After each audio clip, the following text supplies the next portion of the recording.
So now that we have some data in the platform here, I'm just going to show you how this search works. So if, for example, you have a quote number and you're trying to find that in the platform, you can just come here and search for it.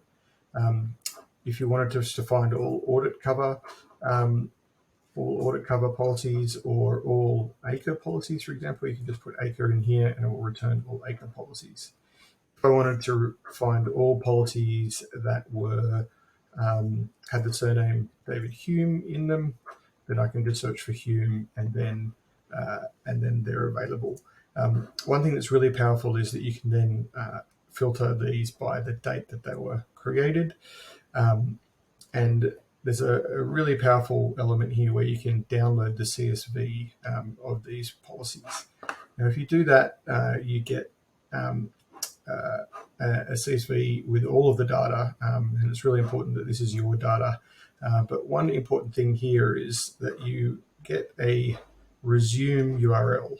And so you can see here that I've got a resume URL for this audit cover policy. And then from there, you can create an email campaign if you want and include all of those details to the customer, outbound them to a customer, and they can then click the resume URL and it takes them straight to the quote.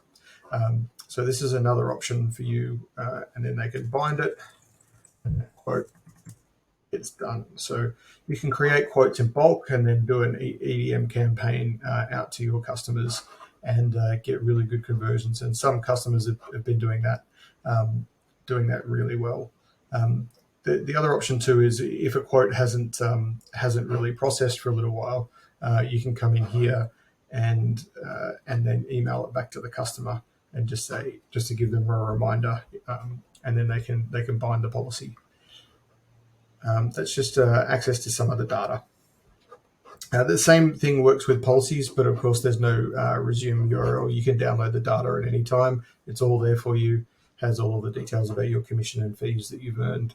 And this may help you with your CRMs or your closings.